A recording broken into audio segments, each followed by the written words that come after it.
there's anything crazy going on in the neighborhood. Snooping on the neighbors. See if they've decorated for Halloween properly. Yeah, well, I haven't, so I have 2 skeletons laying on my porch. Oh. They're just laying there. They were Well, sitting that's in appropriate. chairs, and then Dexter was playing with them, and so now they're laying on the porch. Nice. Oh, gosh. So what are you up to this week? Anything fun and exciting? Oh, gosh. Just getting ready for Friendsgiving. Oh, yes. It's the last few days before, so mopping the floors, dusting the house, making sure your dad doesn't start yet another project that's going to be strewn about the backyard. Yes. Yes. Now would be the Yeah. perfect time to cut a hole in the wall, I think. Exactly. Yep. Uh-huh. We're going to reorganize the garage. We'll start by taking everything out of it and putting it in the front yard. Oh, did that happen? No. Oh, okay.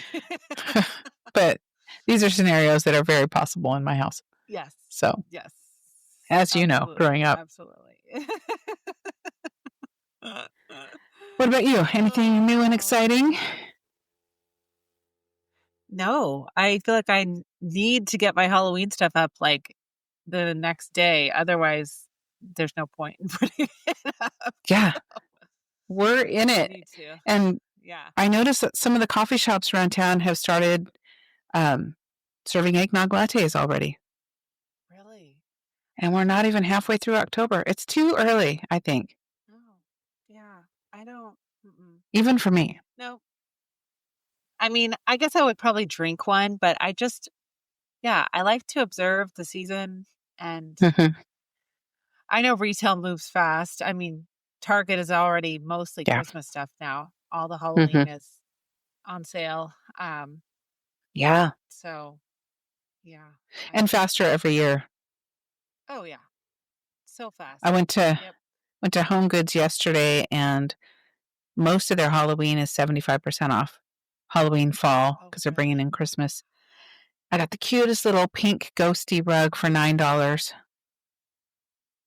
But yeah, it's super cute.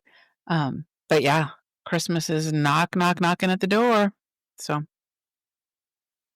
crazy. Sure is. Mm-hmm. All right. Well, before we hop into talking about what movie we're going to discuss today, I thought it would be kind of fun to talk about what our dream Halloween yard display would look like. If money was no concern, how would you decorate your yard for Halloween? Okay. So we're recording right now. I didn't see the countdown, so I'm like, I was just chit-chatting. Yeah, I'm recording. Sorry. Okay, excellent. Okay, and we're live. Is this thing on? Oh, my ideal Halloween setup. Well, I do enjoy driving by a good spooky display. I myself, I don't mind spooky. I don't like gory, so I wouldn't do anything bloody. I don't know. I just like really cute scarecrows, lots of garlands, tons and tons and tons of pumpkins. You see some of those Instagram houses where and they're real pumpkins, the Cinderella ones, the blue ones, the pink ones, the orange ones, all just kind of spilling down the front steps. And then they have archways with jack-o'-lanterns and fall garlands and little, what's that? It's that red berry stuff, and I can't remember, but sprigs of that stuck in the garlands and hay bales and corn stalks, and I don't know if I would even come up with a certain theme, like a movie or anything. Just really fall harvest, I guess, would be the theme, but just go all out, because that's basically how I decorate anyway. But just go that times 100 would be my ideal. Yeah. And then orange twinkle lights everywhere. Oh, yes. So pretty. Mm-hmm. Anything lit is just adds a nice little touch, especially for Halloween when it's, you want it to look cool at night too. So Yeah. And if you have trick-or-treaters, you live in a neighborhood where there's trick-or-treaters. I've seen this on Instagram too, where they take, I guess it must be PVC pipe pushed into the ground, and then they have some sort of tubing that makes an archway, and then they wind the lights around that so the kids can walk through that, and they line them all up the walkway. It looks so cute. I've seen that for Christmas as well, but for Halloween, you could do it in purple lights and orange lights, clear lights. It's really cute. Oh, yeah. Mm-hmm. Yep, those are super cute. Mm-hmm. Yeah, I love the really themey ones. Like I saw somebody who just did their yard is all skeletons dressed like Taylor Swift. Oh, fun. So cute. Every era. Yeah, but I'm like, then when you're done with the Taylor Swift thing, then what do you do with, the dirty skeletons that you have? Yeah. So I have always really loved those chicken wire ghosts, kind of haunted mansion style. Yeah. So I would love to do something around that and have fog and spooky music. And I love Haunted Mansion. That's my favorite ride at Disneyland. It's one of my favorite Halloween movies. The early 2000s one, not the most recent one. And just to make that delineation. Yeah. And yeah, I think that would be really cool. But here's the thing. I don't really want to do it. I want to hire somebody to do it. True. For me. It's a lot of work. You see these people starting to set up weeks and weeks ahead of time. It's a lot of work. Yeah. Yeah. And then you got to take it down. And then you got to put up Christmas. And it's like, man, that's a lot of It's like a full-time job. stuff. Yeah, a Hocus Pocus theme would be cool too if you had some sort of a facade that would be like the Sanderson witch's house, and then the kids have to go through that to get to the candy, or maybe you have some sort of a corn maze or something. That would be really cool. Have the Sanderson witches, somebody dressed up like them, wandering through, and that would be fun. Interactive. Yeah, there was somebody in our neighborhood, it was either last year or the year before, and she had a tent set up in her yard, and she was dressed like a fortune teller. So it was like a fortune teller tent, and she had fog and like purple lights, and it was really, really cute. And so people weren't ringing her doorbell constantly. She was just sitting out there telling fortunes and giving out candy, and I just thought that was really cute. So, and their whole cul-de-sac had done that. And so then they had like a little fire pit out. And so they were just like hanging out because I don't think any of them had kids. They were all older. So they were just there to, enjoy the holiday, which I thought was really fun. I love that when people stay involved, even with their kids being older and out of the home,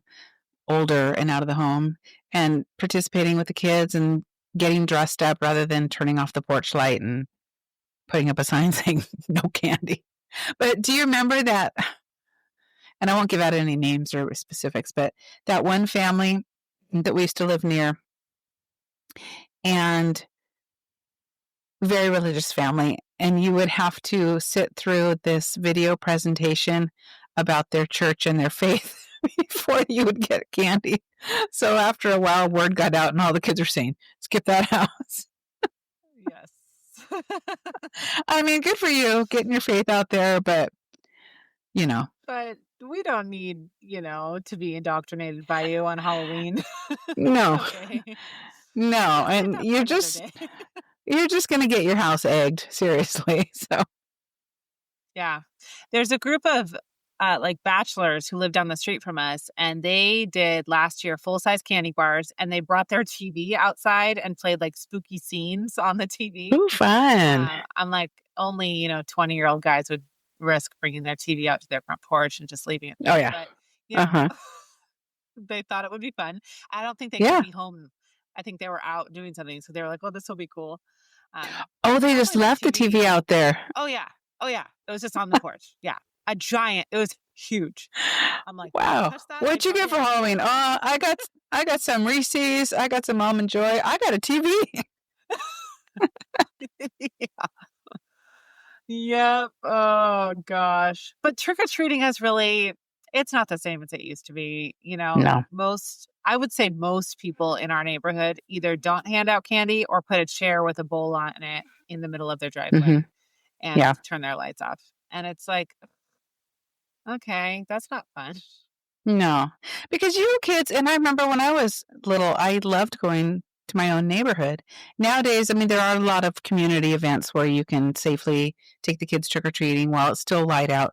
But that was part of the fun of it. You get bundled up. It almost always rained, or there was a year that I was like 19, and my boyfriend at the time and I dressed up like Tarzan and Jane, and it snowed. It was so cold. But that was all part of it. You lived in the Pacific Northwest. You expected it to be rainy, drizzly, windy. You just put your raincoat over your costume and your little plastic mask, and it was great times. We loved it. Oh, yeah, we'd be begging you, don't make us wear a turtleneck under our costume. You're like, you're doing it. It's going to ruin my Princess Jasmine. I don't care if you want to be Britney Spears. You're wearing a turtleneck. That's right. Yeah, wear the red plastic outfit that she wore. You'll be warm. Yeah. What's it made out of? In the 70s or even 80s on Halloween, so kids can wear pretty much whatever they want and be just fine. So, all right. Well, welcome to Love on the Pod, podcast about all the cheesy romantic TV movies we adore. I'm Jessica. And I'm Sherri. And we should actually probably take a minute to say that we've been talking about Danielle will come back when she's ready. And at this moment, that's going to be never. So yeah, she's in the trenches with 5 children right now. She has kids and a family and homeschooling and lots of extracurricular commitments. And she has very smartly decided to protect her sanity by saying, I can't do this right now. And that's just fine. And we fully support that. So, yeah. Though we miss her, we totally understand. Yes. Yes. And she will likely pop in here and there, but not on a permanent basis for a while. Hopefully she'll come back full time in the future, but she's got a little baby and a teenager and then all the in between as well. Yep. So she's in all phases. So you get us for now. Yes. The occasional child popping in. Yes. Yes. I know. Dexter wanted to be on this episode, and so he started the movie last night, and then he fell asleep. So I was like, sorry, buddy, you didn't finish the movie. He watched like 10 minutes of it. So I was like, you kind of have to know the movie that we're talking about. Yeah. So he was like, I'll pick one later, and I said, okay, great. And then he forgot about it, and now I don't know. He'll bring it back up in a few months, probably. Oh yeah, that's fine. So.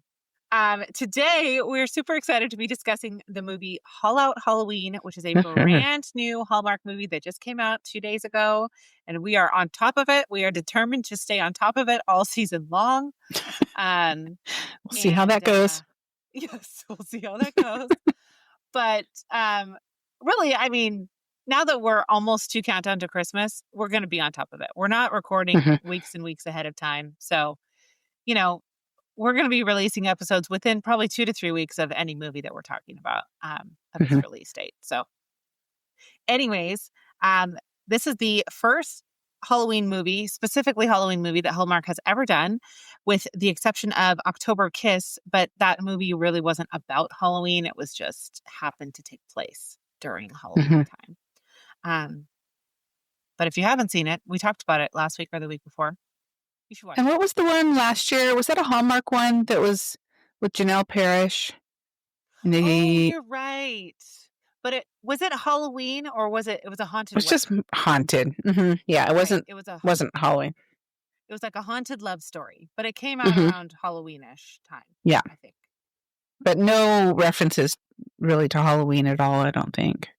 No, I don't think so. And we thought that movie was okay. It wasn't wonderful, wasn't terrible. It was lived in the in-between. Yep. It was fine. Okay. Yeah, it was fine.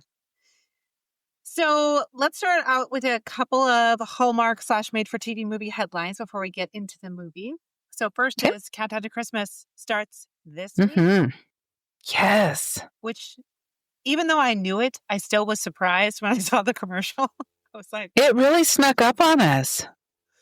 Yes. So it starts Friday, October 17th, but this weekend is pretty light. They are starting their premiere of Mistletoe Murders on the Hallmark Channel, which if you've seen it, if you're a Hallmark Plus member, you may have already seen the first season.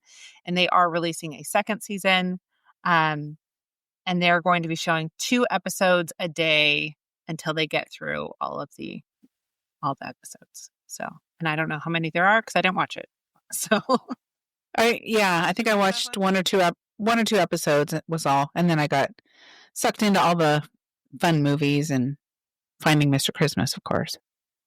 Oh, yes, which comes out like 10 days after that. So yeah, I think 27th. Yeah. Yeah, they've been releasing the contestants a few every day, and so you're getting a little glimpse, and I'm getting so excited. I just love that show. I'm very excited to see where it goes. So good. It is. Yeah. Yep. And Felicity's she really wants to see Mistletoe Murders because she watched the Halloween with me and they had ads for Mistletoe Murders. So she was like into it. She wants to watch it. I'm like, family friendly murder is okay. We can watch that. Yeah. Next thing is Lifetime still has not announced their full lineup for the holidays, which I'm actually pretty surprised by. Yeah. But they did announce that they do have an upcoming holiday movie, which doesn't have a release date attached to it. So I do not know if it's going to come out this year. Even though they do have quick turnarounds, it seems kind of late in the game to be filming a movie, but maybe, who knows? It's called Thank God, Christmas at Keller Ranch, and it's a romantic Christmas drama inspired by Kane and Caitlin Brown's hit song, Thank God. And the film stars Ariel Kebbel as Maggie Keller, a single mom and equine therapist, and Tyler Hilton as Wes Campbell, a hockey player recovering from an injury at Keller Ranch in Nashville. So, she's going to help him heal. He's going to push back on her. They're going to, do all the things that we see in TV movies, and emotional wounds are going to be healed. I imagine. Okay. I don't know for sure, but that's what I think is going to happen. So Lifetime did confirm that it is going to be part of their It's a Wonderful Lifetime lineup, but they did not confirm for this year. So I guess we'll wait and see. Okay. What's going to happen. But I like Kane Brown, and not just because he's friends with Taylor Swift. So, we'll see how the movie is. I'm always interested. And speaking of Taylor Swift, I have been listening to that Life of a Showgirl album on repeat over and over, and it is so good. Oh, so good. I just love it. I know that makes your Swiftie heart happy that mommy's listening to Taylor Swift. But yeah, I just love it. It's so good. What's your favorite song? Oh my gosh. Well, it changes daily. Opalite, I like that one. But Canceled, isn't it? Is it just called Canceled? Yeah. I love that. I love a song with a good, like a pounding beat. And so if it's nice out, I take the top down on my car and I crank it up. And I really love that one. I love Elizabeth Taylor now.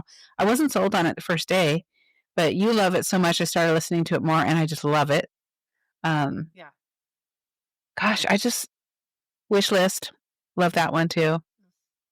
It's just a feel-good album, and there's mixed reviews, of course, as there always are, but she's maturing and the music reflects that, and I love it. I think it's so good.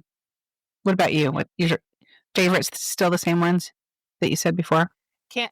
Canceled and Elizabeth Taylor are definitely my favorites.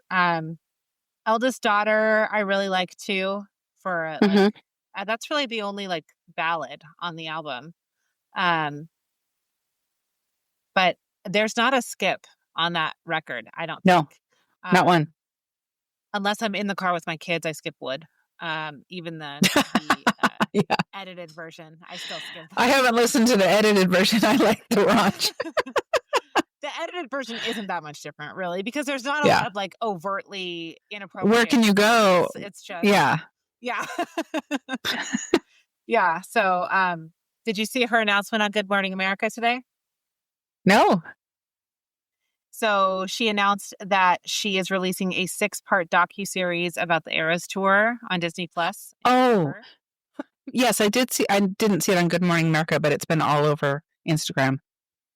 Yeah. Yeah. And then also an updated version of the Eras Tour movie, including the Tortured Poets Department. So, Nice. yes, very excited about that. And no, guys, this is not turning into a Taylor Swift podcast, but No, you know, although, it's just like we a might have to do a sidebar from time to time. yes. Yeah, and Yes. her interview with Jimmy Fallon was so good. She's so articulate. She's so dang funny. Just Oh, yeah, she's hilarious. funny. And she's at a point in her career where she can really curate who she talks to. She doesn't have to say Mhm. yes to everybody. And Yep. so the interviews are like really compelling and Mhm. she's like herself. And have you watched her New Heights podcast or listened to it? Just parts of it. It's long. It's like 2 hours, but I highly Oh, okay. recommend it. She is Okay. so just, you can tell she's just like herself. No like Mhm. PR garbage, nothing like, and it's refreshing to be able to see that. So, yeah, and they're just, he just loves her and it's so sweet. Mhm. After Yeah. being with somebody who wanted to hide for so long, I think it's cool to be Mhm. witness to that. Or Yeah. a stranger, I don't know, but but I feel like I do. Yeah. Oh gosh. I'm just happy they're happy. I don't care if you show her during a football game. She's not asking to be shown. She's just supporting her fiance. So Mhm. Yep. I'm Yep. here for it. Yep. I agree. People are just crazy. They're going to say good things, bad things about anybody that's out there. So even us. And here's the thing. I've been watching the Victoria Beckham docuseries that just came out on Netflix. Oh, I want to see that. For those of you who don't know, I was obsessed with Posh Spice as a child. Oh, yes, she was. And my 4th grade teacher, I even asked her to call me Posh, and she agreed, which is weird, but she did. And Which teacher was your 4th grade? Mrs. Saul. Like, okay. The one that you would never think would do that. No, not at all. But she's like, go off. I'll do that for you. Anyways, I wished my name was Victoria, which was a name that you guys considered for me at one point. And so I was like very upset because Victoria Beckham's maiden name is Adams. So I was like, I could have the same name as her. Oh my gosh. But anyways, man, I don't think, because I was young and also because it was just how the world was, I don't think I realized how poorly she was treated in the media. But it was horrific. It was so bad. Calling her fat, then calling her anorexic, then saying she's stupid. She must be a B word because she never smiles. And, just all of these like nasty judgments about her. And I was just like, wow. Yeah. That time, the early 2000s was horrible for celebrities. Terrible. Horrible. Terrible. Anna Nicole Smith went through it. Nicole Richie went through it. They just were so mean.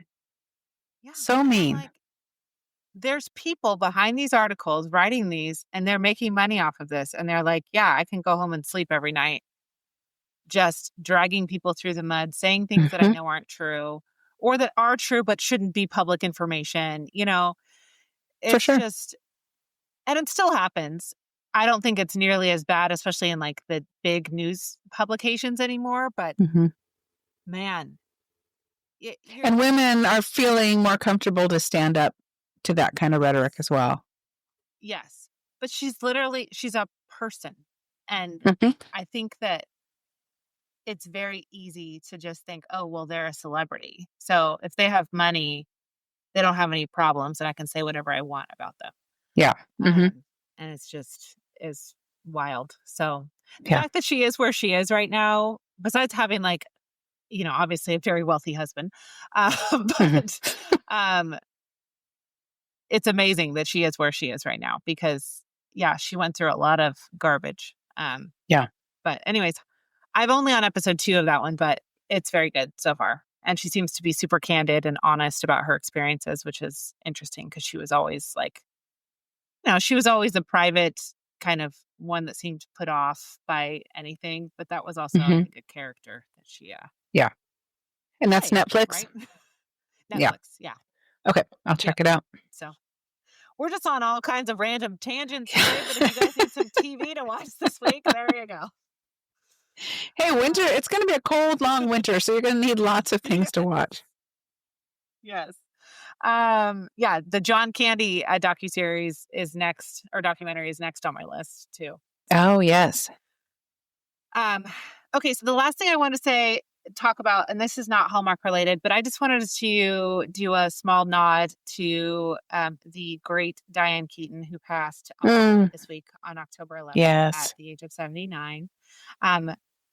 Super sad. I think she had disappeared from the public eye for like the last year and a half, and I guess I didn't really think about it because, there's so many celebrities and I don't know them as actual people in my life. So you don't think about it. And then news like this comes up and it like kind of takes your breath away because you kind of just think, oh, that person's going to be around forever. Yeah.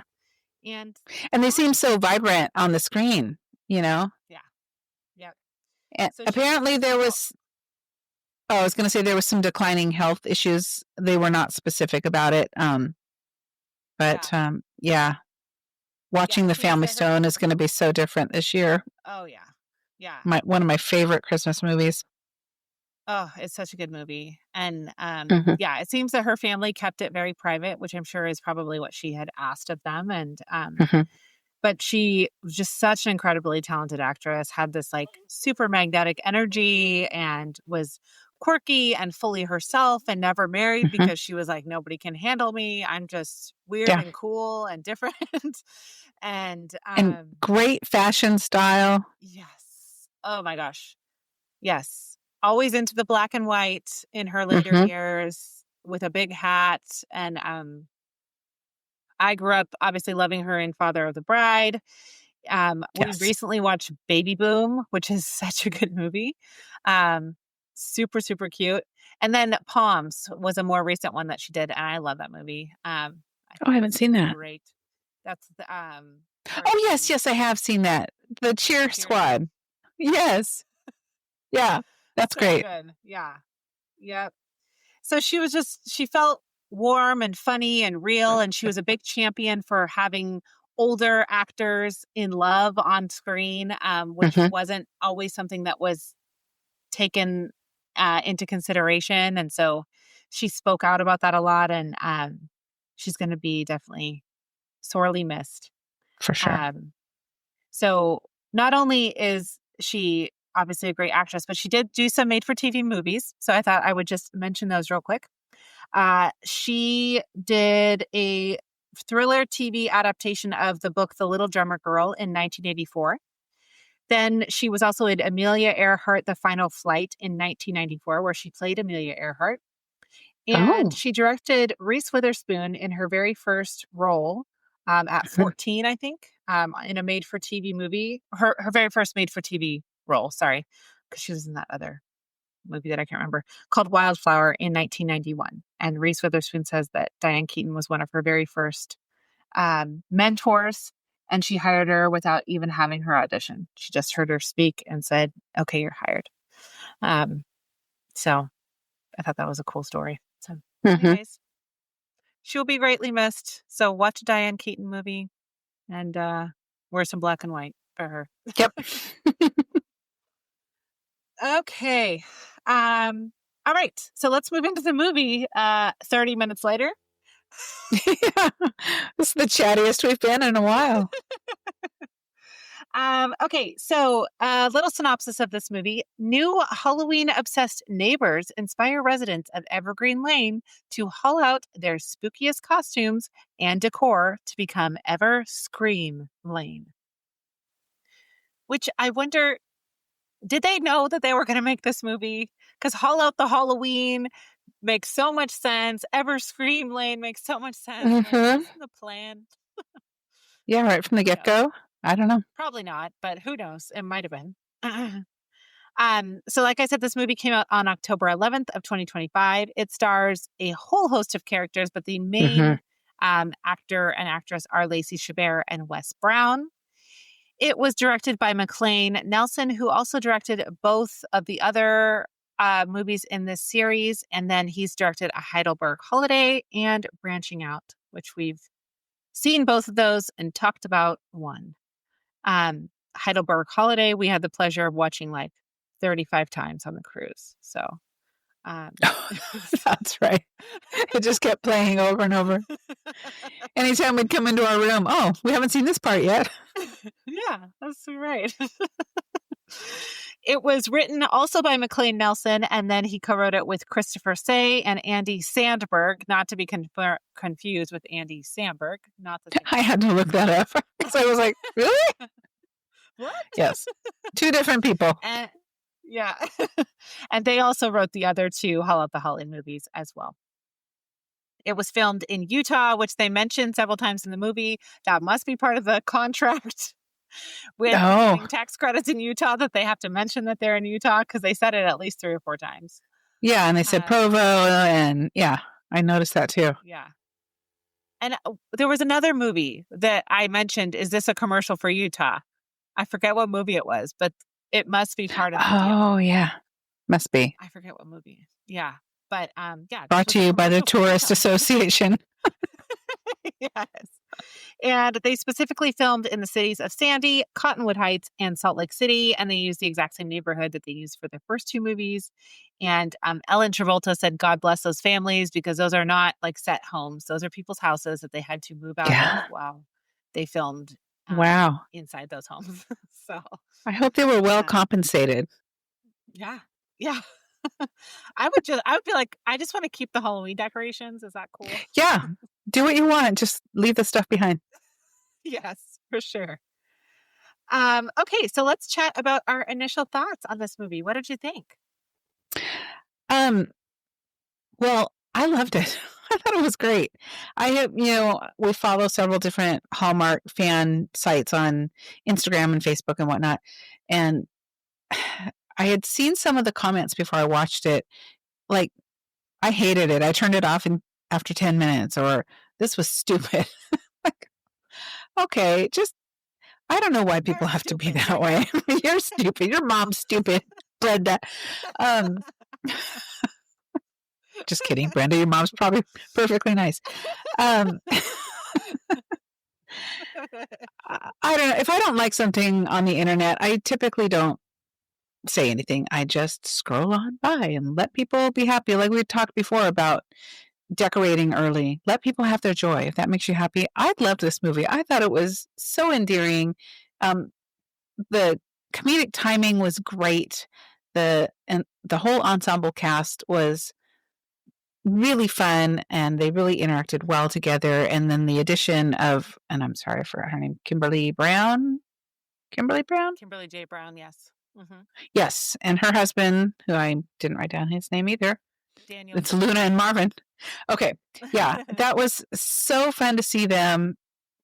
And we'll talk as we go along, but some of the lines that were thrown in there, here and there, were just, that I recognize that line, or that's really funny, or I wonder if everybody got what she meant by that. I just thought it was a great movie, and I would definitely watch it every year, and hopefully they show it every year. What about you? Yeah, I agree. I loved it. I watched it with my daughter. We set up the projector in my bedroom, and we made these little witch hats, like mozzarella poppers, and we tried to like get into the spirit. I didn't take any pictures because I burned them, so I didn't want to. Here's a picture of what they should have looked like. This is not what Pinterest said, okay? Anyways, I really liked it. I did think, and we'll talk more about this, I did think that the wedding section was a little bit too long. I would have liked to see a little bit more of the Halloween stuff. Yeah, I agree. Wedding. And I think that you needed to watch the first 2 movies to really get this movie, because a lot of the character traits and the relationships and the roles are all established in those first two movies. So if you haven't seen them, you're kind of going in blind, and you can mostly understand it, but there's some stuff that you're like, wait, what? I don't like, why does he hate him, but he's also his best man? I don't understand.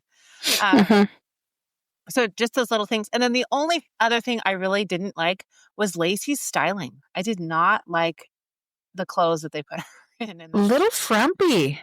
Very frumpy.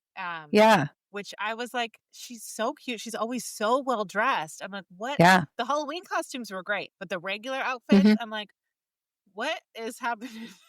Yeah. I'm not a fan. I did like the wedding dress. The wedding dress was beautiful. Yes. Oh, yeah. But then when you come home from the honeymoon and she's in that denim skirt with the huge boots that are like too wide for her legs and the sweater, I'm like, this is very heavy for her tiny little frame. I wasn't a fan. Yeah. So, yeah. But if the styling is the worst thing about a movie, that's fine. So, yeah. Anyways. And it's unusual to see a wedding at the beginning of a movie. So to your point, yeah, I get that if you had not watched the other two, you'd be a little confused as who are these characters? Why are they getting married? Where's the development? I don't understand. So yeah, if you have not watched this movie yet and you want to make sure that you're up to date, make sure you watch the first two, Haul Out the Holidays. Just so you know who everybody is and Haul Out the Holiday. Just so you know how, the neighbors interact with one another and all the character development. Yep, for sure. Am I pausing? Is my sound off again? Okay. Because I finished talking and then it's like you're in, another country and you're waiting for the feed to come through and then you'll nod your heads. Yes. Oh, my dang internet. I don't know. My hand right here. Yes, well, your dad's probably loud and clear. That's right. I'm coming at you live from the North Pole. I think your dad's probably streaming the Mariners game too at the same time because we're in the playoffs right now. So a lot going on. You're super, super fuzzy and delayed. So hopefully it will just fix itself when we're done. It usually does. Yeah, it does. Great. It usually does. And if not, then I message Riverside and they fix it for me. So. Oh, nice. Okay. Yeah. Okay, so I thought we would talk about, just a few kind of, I guess, superlatives. Best character. What was the best character in this particular flick? I'm going to put on my glasses so I can see my notes. But, by the way, new hair, new glasses. Love. I wish I could see it better, but I can't. I know. And because my lighting's so bright, you can't even tell that I did anything different with my hair. It's darker. Luna and Marvin, but particularly Luna was hilarious, I thought. And how she was speaking in Old English, and at first they thought that she was really weird, like she was a witch or something, because she was actually speaking in Shakespeare, because she was going to be in a Shakespearean play. They thought she was a witch and she was casting spells on everybody. Potions or whatever. She was great. As usual, Pamela, which is played by Melissa Peterman. She's, how sometimes some actors are over the top and it's like, okay, enough already. Sometimes Jim Carrey would be an example of that. Will Ferrell. It's funny, but then at some point it's like, okay, all right, enough. Get to the punchline. Not with her. She is over the top, and I am just rolling the whole time. She's funny. She delivers with such great timing. It's just, I love her.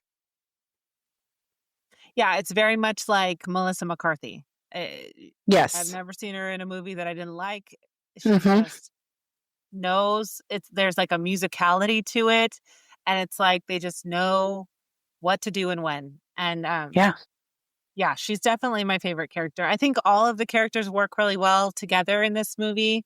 But if Melissa Peterman is in it, she's the champion. When she was Barbara Jean on Reba, she was the best character. Oh, yeah. It's just outlandish and crazy and so funny. And she had a lot of really, really funny one-liners in this movie. So she's a supporting character with leading lady energy, and she's just so funny. I just love her so much. And where is her leading lady movie? I want to see her. Yes, I got a definitely. new tank top. I want to cut the tags off. Okay, I want to see. Yes. Yeah. She could totally carry a movie for sure. So yeah, let's put that out there.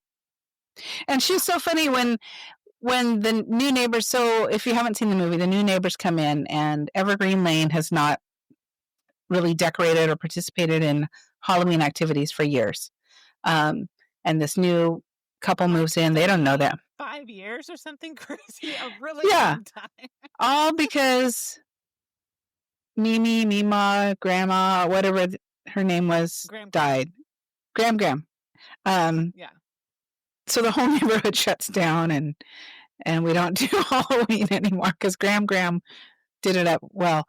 But when the new neighbors move in and they're completely decorated for Halloween because they don't know that this is the standard, and they're all spying on them, and Melissa Peterman's character is looking, and she's like, too many ghosts, not enough gravestones. Like, that was hilarious because that's not something you'd think about. Oh, I've got 8 ghosts and only 6 graves markers. She's like, somebody has to do something about that. Yeah.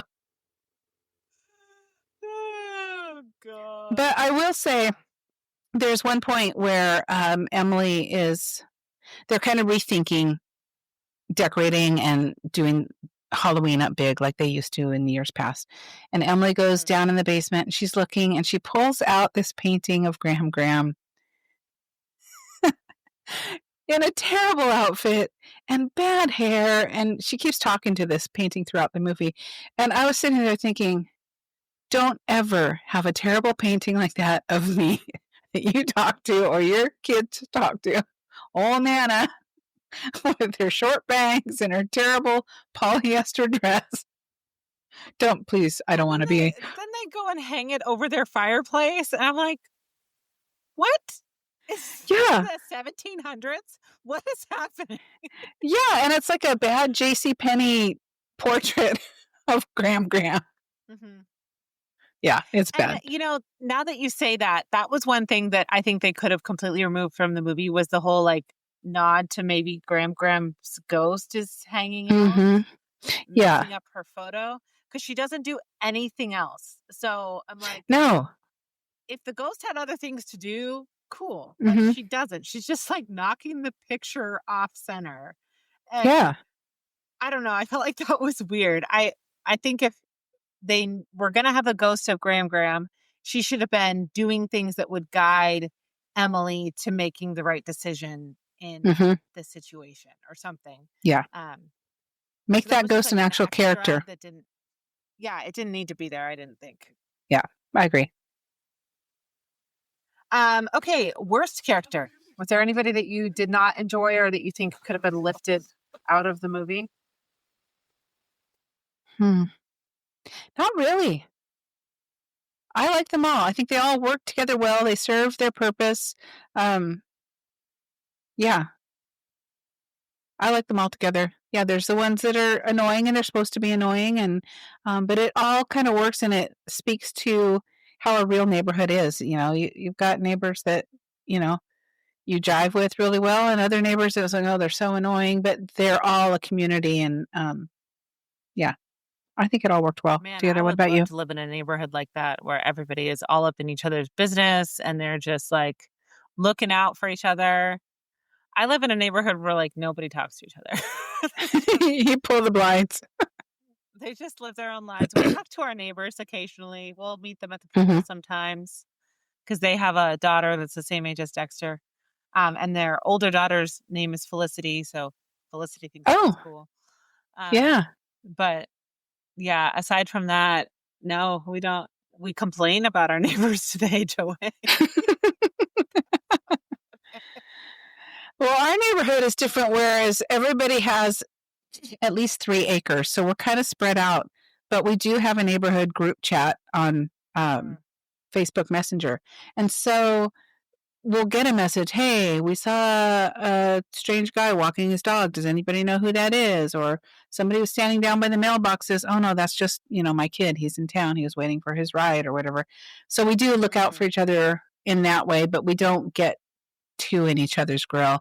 The ladies that live next door, I bake them sourdough bread. They bring me cookies at Christmas. So we do have that interaction, but there's no HOA. So there's not, you have to put up X amount of skeletons and spider webs and lights.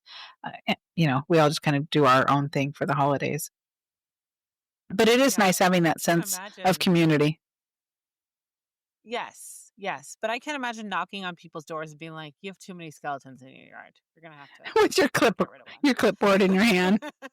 See here in bylaw number 1227. Yeah. No thanks. Yeah. I also think that all the characters really worked well together. I don't think there was a worst character. I do think that you could tell that Daniel Kountz has not acted in a while. Especially next to Kimberly, which I don't know that she's acted really a lot either, but maybe she's just a better actress than him. I don't know. And she's in Instagram quite a bit. Yes. Yeah. And he is too, but I think she plays like the main role and he does whatever she tells him to help her. Yeah. So I didn't think it was bad, but I definitely could tell like, oh yeah, he hasn't done this in a while. So like maybe he was holding back a little bit. Yes. Yep, for sure. Okay. Let's see. We talked about style a little bit. Yeah, like I said, Lacey's styling was a little dowdy. But I love the way that they dress. What's Wes's character's name? Jared. I like the way he dresses. He's like kind of nerdy, but also cool and like dad chic. And he's like neurotic, so he's very put together. And yeah, I like his styling. I did love when they were all getting together. I think it was during the Bake Off. I want to say it was during the Bake Off because that was another one of the required activities. And when they decided to go in, they went all in. So all the activities that went on through the week were required by everyone who lived there. So you had to do the Bake Off. Yeah, but they all had be part of the neighborhood for a whole week. Everybody had these crazy, ugly Halloween sweaters on or sweater vests. They were so cute. They made me want to go right out and buy one. I do have my little Halloween sweatshirt on today. But they were like, so cool. Think of ugly Christmas sweaters, over the top snowmen and all that, but for Halloween with ghosts and witches and jack-o'-lanterns and fancy sparkly buttons. And Wes Brown's character wore one that was, I think it was a turtleneck, and it had all these Halloween designs on it. It was just so fun. Yeah. Yep. I love that. And I love that people in Hallmark movies just have unlimited budgets to invest in the holidays. The neighborhood says, we're going to go all out for Halloween and you better be ready in a week. And everybody's like, great, I'll take my spare $10,000 and week off of work and I will make it happen. We're going to put on an entire carnival in our cul-de-sac. And do they live on a golf course? Charities. Maybe. I don't know. Because they have a golf cart that's driving around and it's fully decorated as well. Yeah. Yeah, they must. Which that is a thing. There's actually Dexter watches the Hall family, the Wolfpack people on YouTube. Yeah. They live in Florida and their neighborhood, I think they must live on a golf course because their neighborhood does a golf cart parade for Halloween every year and they fully decorate it. And it's so cute. So the kids get all dressed up. All the carts are decorated, and then they drive them through the neighborhood, and it's so cute. I love it. Yeah. I had no reason to own a golf cart, but if I did, that would be fun. And didn't they used to do that for homecoming at your high school? They decorate golf carts, and they'd have like the homecoming court go out. It was whoever they could get to donate something. So sometimes it was like the Chevrolet dealership would provide cars. Sometimes it was Canner. Or the Mustang Club. But once they put in the new field, they weren't allowed to do that anymore. Oh, okay. No motorized vehicles on the brand new field, so they Mm-hmm. stopped doing that, unfortunately. Not Bummer. that I was on the homecoming court, so it didn't matter to me. Yeah. Yeah. Um, Me either. okay. Another question I have is, why do people in Hallmark movies never know what's in their attic? It's very confusing to me. Right? Their attic or their basement. And the stuff has been there for I had no years. idea this was up here. What? Yeah. And nothing's been moved. It's like, oh, this is my artwork from when I would make books when I was a little kid, and it's not dusty at all. Here, I can just hold it up for you. This whole rack of clothing and this my grandma's hat and Yeah. I forgot this was here, even though I've lived here my entire life. uh-huh. And they're always full stand-up attics too. And none of those houses have that. They're crawl spaces. That had to be a set for sure. Yeah. Yeah. No, mine has spiders and cobwebs and insulation. Yeah. Mine has boxes in it, but I know what's in there. I know exactly what's in my attic, and that's where I have my Christmas presents, is in the attic. Oh, smart. Because the kids can't get up there because it's a pull down. Mm-hmm. So secret, anything that can't be damaged by the heat. So I put up there. Oh, yeah. Yeah, because I remember my mom put candles up there one time with the Christmas boxes. And we took them out, they were all just oozing mess. Oh, gosh. Yeah. But it smells good, but... Yep. Mm-hmm. Also, the Nickelback sign on her drum set just sent me over the edge. Yeah. That was so funny. Yeah. Oh. Well, and there was one... Go ahead. Go ahead. Oh, well, I was going to talk about something else, so go ahead. I was just going to say, it's such a nod to who they know their audience is, which is people who watched Halloweentown, who are now watching this movie. Yeah. And whether you listened to Nickelback as a kid or your dad listened to it, you had it in your house. You knew what it was. Yeah. So. Yeah. And the one line that she said, because Jared had gone off and threw down some pumpkins on the ground, and they were talking about his reaction, and she said, well, Jared did go full on Billy Corgan on his pumpkins. And I was thinking, oh, I know what she's talking about. Billy Corgan, lead singer of Smashing Pumpkins. But I wonder if everybody, young. Yeah.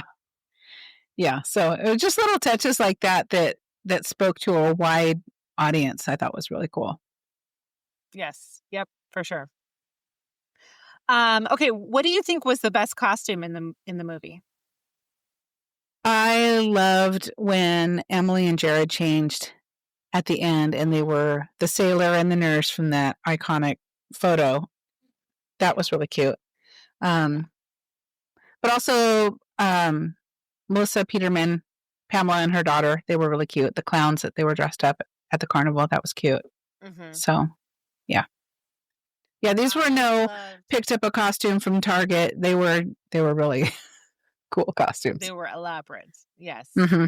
I loved when they were presenting about the potential Halloween takeover on their street, and Emily changed or was wearing like a go-go dancer outfit. I loved that. I thought that was so cute. Yes, that was very cute. And then when Pamela and her daughter dressed up like the twins from The Shining, I loved that too. Oh yeah, I forgot about that part. Yeah, that was good. Yeah, a lot of pop culture references. Yes. Yeah, that was so funny. And and things that, like, if you haven't seen that movie or clips from that movie, you're not going to understand what they were doing. But I thought it was super funny. Same with when Jared dressed up like Gandalf. If you have not seen Lord of the Rings, we're not. You wouldn't know that reference. But he doesn't look a thing like Dumbledore. Oh gosh. Yeah, so the costumes are great. And then my other favorite thing about this, probably my favorite thing, was the rap at the end. I loved that. Yes, that was great. I mean, because that took a lot of practice just to be able to lip sync it to the track and stay on time. Yeah, I watched an interview with Ellen Travolta, and she said, I am maturing, so that was definitely the most difficult part of the movie. I'll bet. Yeah, how old is she now? I didn't know she's in her 80s, I think. late 70s, early 80s. Let's see. But I'm gonna she's look John her up. Travolta's sister, which I had no idea. Oh, I thought it was his aunt. Oh, I guess that wouldn't. She was. Maybe it is I sister. thought she was his sister. Because I keep forgetting how old I'm getting. Okay. Yeah, she's John Travolta's sister. Wow. Crazy. So he's probably what, mid-60s? I'm guessing. He's gotta be. Let's see. So there's a big gap between them. He's 71. What? Oh, Lord have mercy. Wow. Man. God, we keep moving all these people, aren't we? I know, but we keep moving the goalpost of what is old, what is considered old. Especially the older I get, I'm like, oh no, 71. no. Wow, Oh my that's goodness crazy. gracious. Yeah. Huh? Wow. Yeah. Yeah. But I do think he's had some help from Dr. Enhancement to not look as old. Yeah. Yeah. Mhm. Some assistance with that. But yeah, anyways, her rap was it was so funny. And the her co-actor who did it with her they were both hilarious. So I loved it. They were bobbing for apples. Is that something you would ever do? No. It's so gross. Just putting my face in a pool of other people's spit, like, no, I'm not doing it. Yeah. And they filled it up with the hose or something, and just yuck. Now, I have seen the ones where they will hang each apple. But no. Yeah. I've seen the ones where they'll hang an apple on a string, like a whole bunch of them, and you each have your own, and then whoever can take a bite out of it first wins. But, yeah, you're going in. Break your nose first. Yeah, or chip a tooth. But I'm not going into a bucket that everybody's already licked the apples and gross. I would rather chip my tooth on a caramel apple than be hit in the face with one. Thank you. Mm-hmm. Yeah. So, okay. So for our love on the brain section, I didn't think we really needed to talk about the relationship between the main characters because it's been developed over now 3 movies. Mm-hmm. We know it works. Yeah. It's great. Mm-hmm. I want to know how you feel about Belinda and Ned getting together.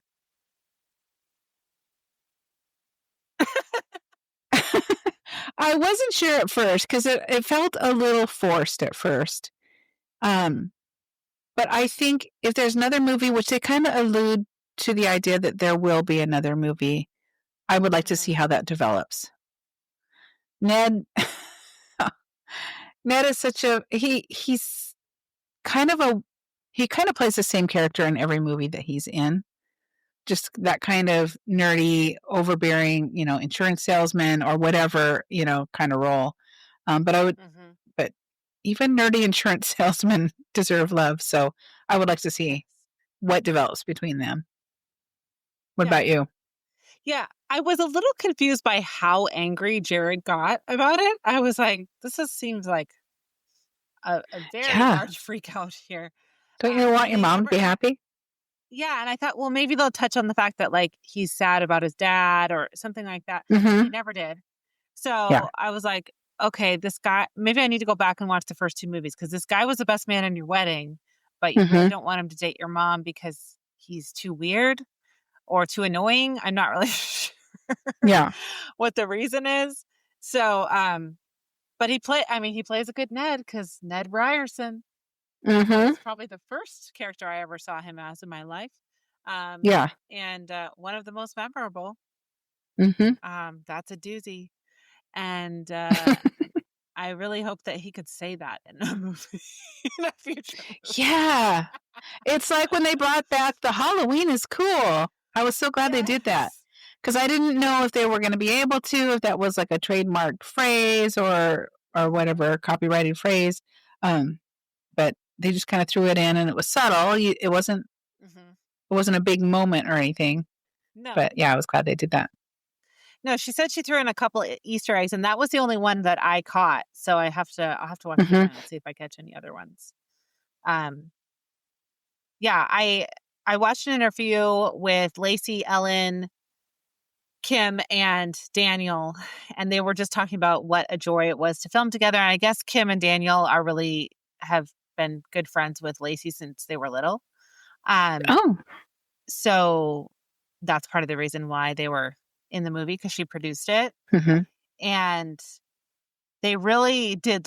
It sounded like if Hallmark said yes, they would 1,000% be on board to do another one. So I think that could be really fun. And I would love to see Kimberly J. Brown do her own Hallmark movie. I think Mm-hmm. she could definitely lead one. I think so. Yeah, she's great.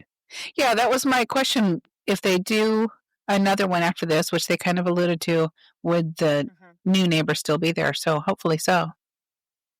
Yeah, because the new neighbors from the last movie are gone. They were not in this movie. Mm-hmm. That's right.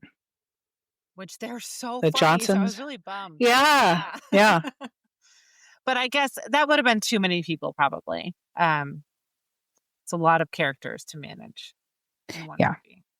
So,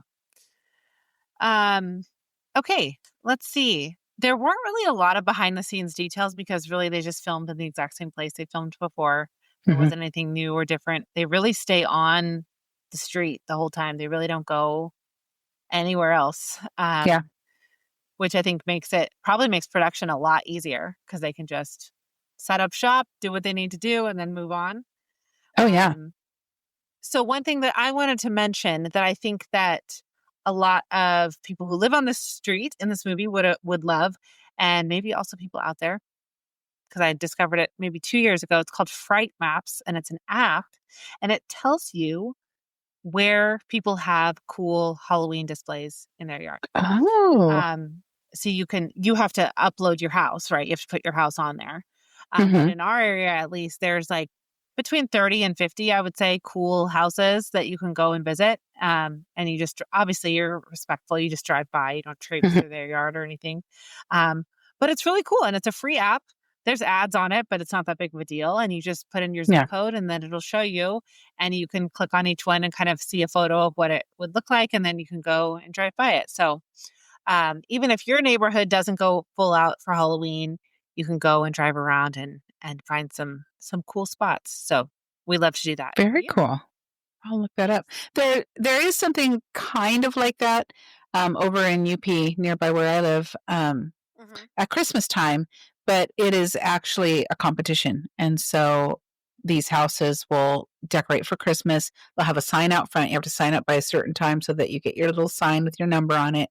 And then you have this little map on the app and you drive around to all the different houses and then you can vote for your favorite. And they win a prize. And and then they're also taking food donations. And I thought it was really great. We did that last year and drove around to all of them and then drove around again to make sure that we picked the one that we wanted. And it was a lot of fun. They did that in Port Orchard one year, and it was a school PTA fundraiser. And you voted with money. So if you liked the house the best, you would give them money. Okay. It was really fun. And so you didn't have to vote. You could just drive through.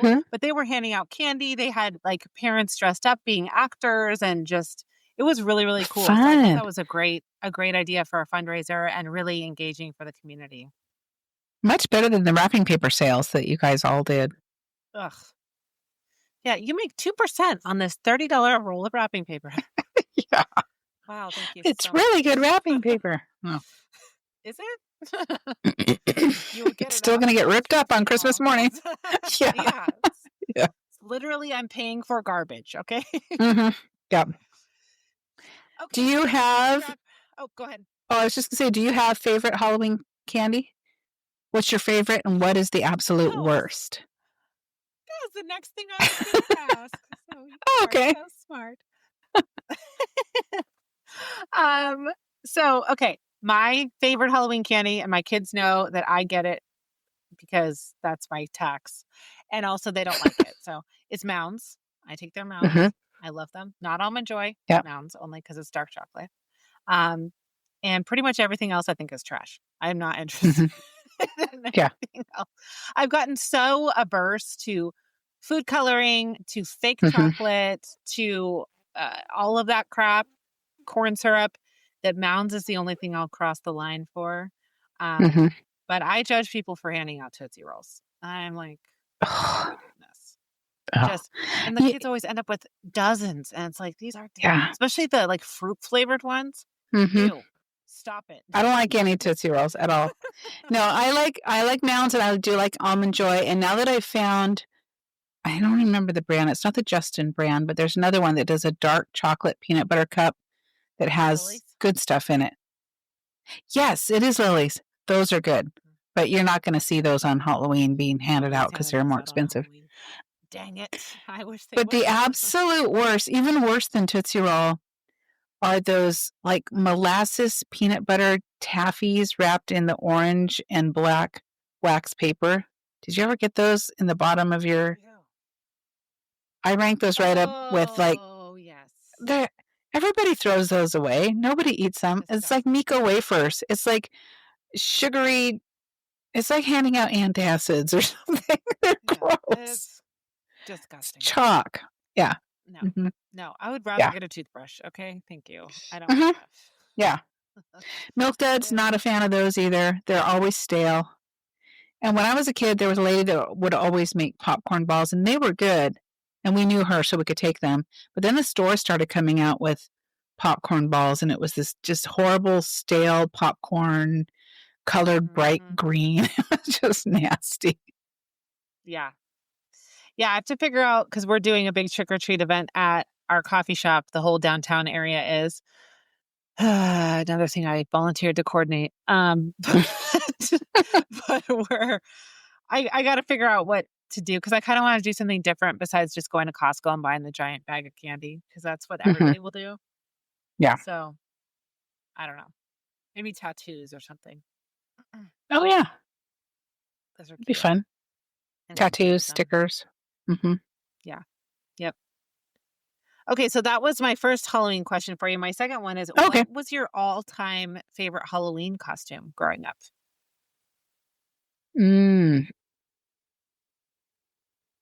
favorite one. Well, there was one year that my mom made me a costume, and it was a princess gown, but she made it out of green flannel with this silver rickrack. And so I was able to use it as a nightgown afterwards.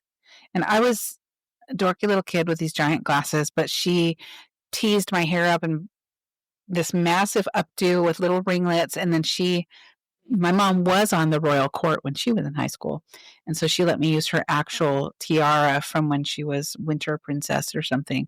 So I just felt so special in that. I had my green gown, and then I had to wear my stupid coat over the top of it because, of course, it rained. But I had my mom's tiara, and I don't think I ever felt more beautiful. It was just so cool. Oh, what about you? Spice Girl? So cool. I was trying to think if I ever was a Spice Girl for Halloween. Was I?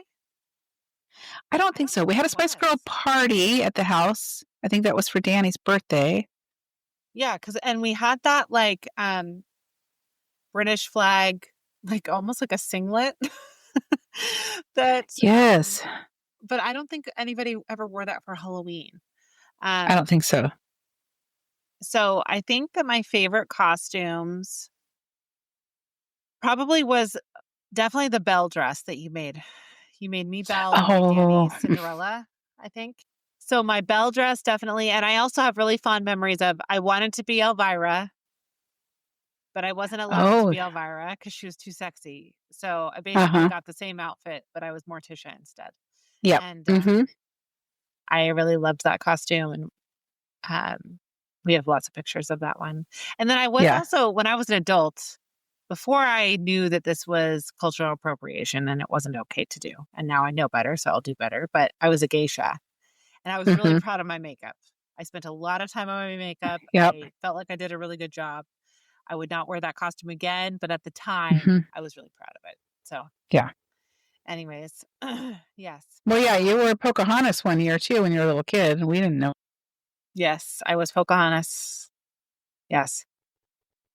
Yep. Oh, and when I was Branch, when Felicity was Poppy and I was Branch, that was cool. I liked that costume. And Phil, King Gristle Is that his name? King Gristle? Yeah. And everybody thought he was Burger King. I tried my best. I tried my best. Yes. Hmm. I'm not up on my countries. I'm like, okay, have a nice day.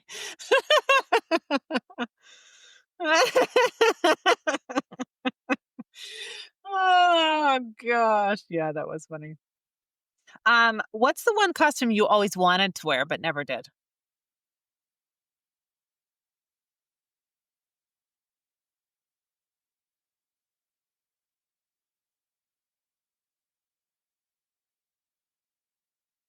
Mm.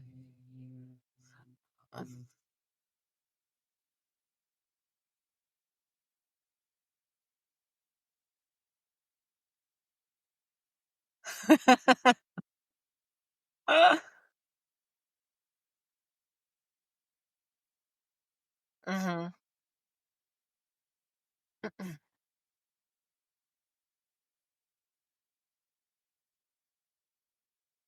Yeah. I was Maleficent one year. She's my favorite Disney villain. But I would really like to do like because I made my horns out of paper. I literally used black paper and I cut them out because I had the cool costume from the Disney store. That was awesome. And it was like, well, if you get the costume, you got to make your own horns. We're not paying $100 for horns. Um, so I would love to do like a full all out like Disney level costume like that, or even a princess or something where it's like, this is way over the top. I think that would be really fun. And then of course I always wanted to be a Spice Girl or Britney Spears, but I never did either of those. I was Kelly Osbourne one year.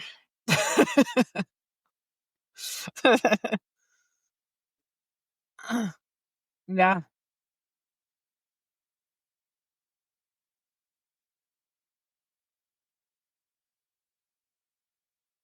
Yes. Yes, that would be so fun. Yeah.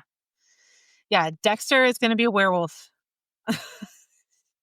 Bibbidi bobbidi boo. Yes, he's gonna be a werewolf this year. And Felicity's gonna be Bella Swan. So we've got very easy costumes, low key, simple. Yeah. So I just had to buy no, she's gonna use her regular hair. And we bought her a flannel. And I'm like, all you need is skinny jeans and Converse, and you have both those things. So there you go. And we did get her a little tote bag that says forks on it so people know a little bit more. I told her we can get some blood and make a bite mark on her arm or something. Yeah. So, and Dexter has a werewolf mask.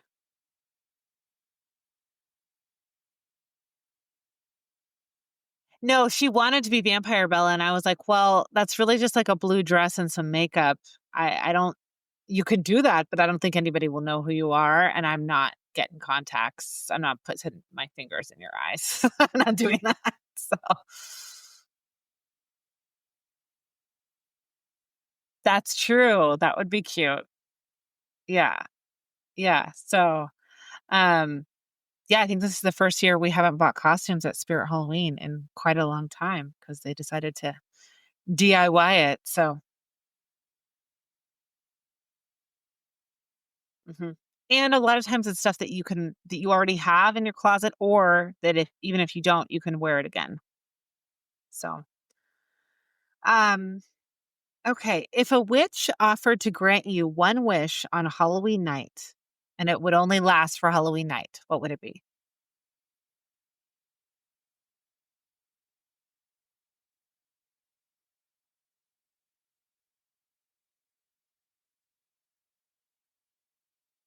Ooh.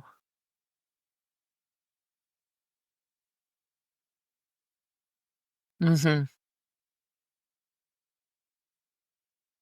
That'd be cool. That'd be really cool. Trying to think. I came up with this question, but I don't have an answer for it. What would I want to do just for Halloween? Actually, I think it'd be cool to like go into one of my favorite Halloween movies, like Halloweentown or Hocus Pocus. So like be cast into the movie and as if it were real, and spend the evening. Maybe Halloweentown, because Hocus Pocus, I might get too scared that I was going to get eaten by witches. Yes, that's true. That could be fun. The long lost fourth Sanderson sister. Um, yeah, I think that would be fun. Okay. So lastly, before we rate the movie, what do you think is going to happen next in this series?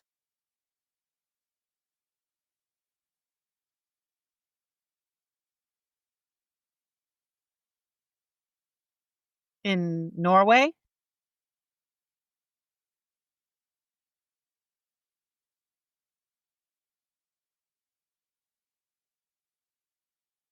Mm-hmm.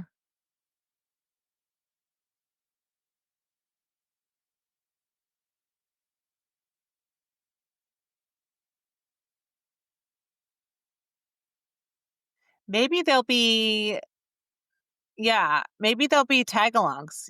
They're nosy. Maybe they're just like, we're going to come with you. And then they stay at a hotel that's like, they expect to be all Christmassy and it's not. And then they decide to take over and turn it into Christmas Wonderland or something.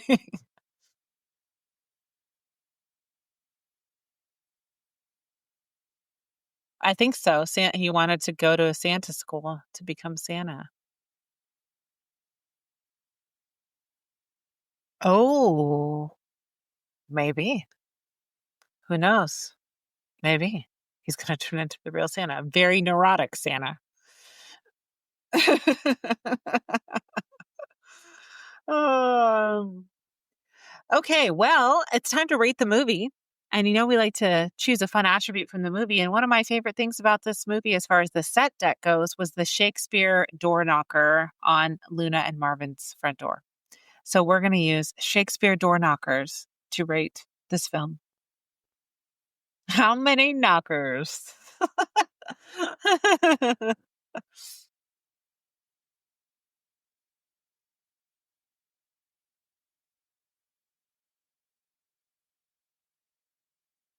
Mhm.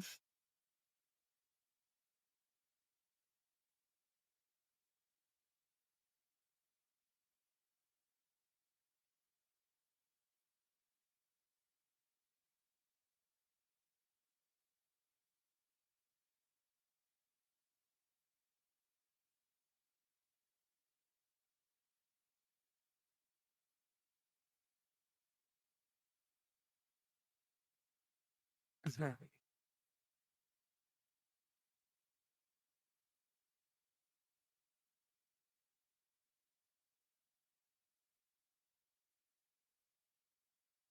Nice. So I really liked this movie. Like I said, I think that we could have shortened the exposition with the movie or with the wedding a little bit and done a little bit more Halloween. But the addition of Kimberly J. Brown and Daniel Kountz, I think, was perfect. They weren't the center of the movie, and there weren't too many nods to Halloweentown, but there were just enough. All of the styling on the other characters was great, except for Lacey for some reason. I don't know why. I'm sorry, Lacey. I love you, but just didn't love your clothes in this movie. Your hair looks great though. You give up. It's over.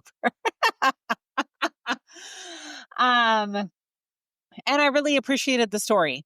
I I think it was effective. I think it still incorporated all the fun of the original the Holly movies, and it makes you want to go back and watch them. So I am going to give this one a 4.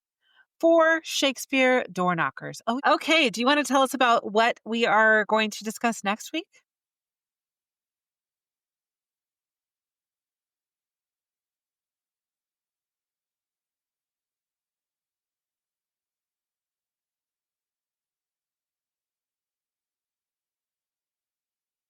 Hmm. No, I have not.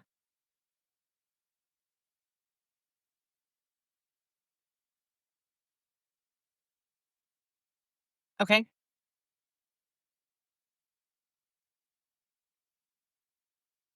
perfect. Awesome. We may. You never know here at Love on the Pod.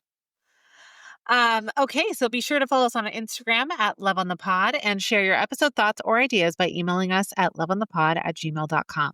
Plus, you can text us with future movie recommendations using the link in our show notes.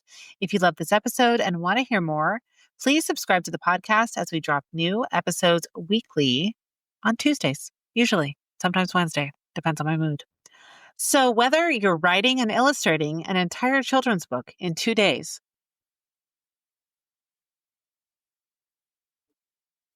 we hope you never hand out Tootsie Rolls to trick-or-treaters. Have a great week, and we'll see you soon. Bye! Oh yeah, happy Halloween. Well, we'll see you again before Halloween, but happy Halloween anyways. Halloween's cool.